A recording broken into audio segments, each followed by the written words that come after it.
I wanted to ask you, election is coming up, and first off, I wanted to see if you could just do a quick, like 1 minute, who you are, what you stand for, and why you should be reelected. Sure. Congressman Darin LaHood, the 18th Congressional District. I've been honored and privileged to serve in this district for the past 5 years. I'm running for re-election on November 3rd. This would be my third full term. I tell people all the time, I have 710,000 bosses across this district. Those are the people that I represent.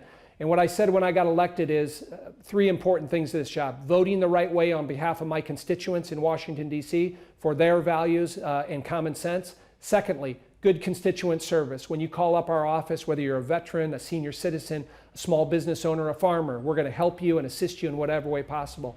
And thirdly is being a cheerleader for our district. Whether it's the rail project here in Springfield, whether it's helping our farmers with trade deals, is standing up for what's important to our district. And I've worked hard on those three things, and obviously elections are about the future, and I hope to continue into the future working as hard as I can for the people that I represent, and we'll see what the voters decide on November 3rd. You mentioned you've been doing this. You had several, you won several elections, and why are you the right man to continue doing this job? Well, listen, that'll be for the voters to decide. And again, I'm going to work as hard as I can on behalf of this district. But obviously, COVID has affected things, and so I was proud to support the bills we did to help people get back on track, both financially on the healthcare side, working with our healthcare providers, and again, we've established a good track record of representing this district, representing our farmers, representing our senior citizen, representing our veterans, and having their voice in Washington, D.C. And I'm proud of our track record on that. Doesn't mean it's perfect, doesn't mean we can't improve on that, and that's part of becoming a better member of Congress. And what are the improvements you want to do going forward? What do you personally, if you are reelected, what would you like to focus on and see done in this next term? Yeah, I think we have to have an infrastructure bill. When I think about my district, roads and bridges and highways and tunnels, we have to improve on our infrastructure. That's our locks and dams on the Illinois and Mississippi River.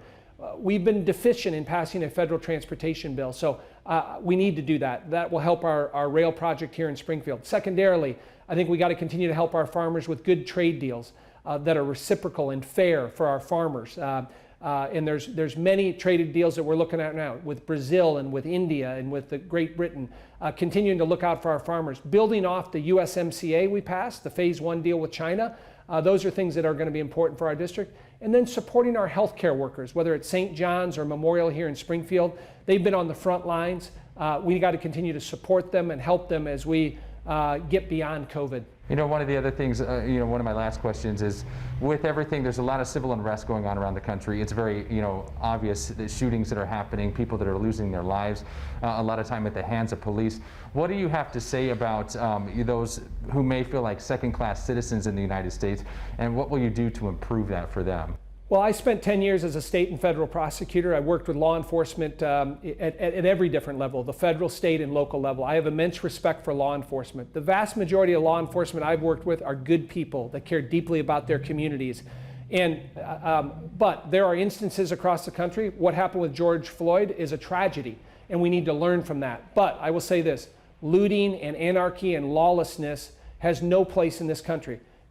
Peaceful protests, absolutely. We have to support that. It's part of our First Amendment. It's part of who we are as Americans. But make the distinction. We are not going to put up with, again, lawlessness and anarchy and looting and destroying buildings across this country. And yesterday I just took the police pledge, which stands up for law enforcement and looking out for law enforcement. I think one of the worst ideas that's come out of Congress is defunding police. I think it's the wrong approach to take. So I'm going to continue, again, to work with our communities. I think that's important to do, and I've done that since the George Floyd tragic incident, and it's important to continue that dialogue.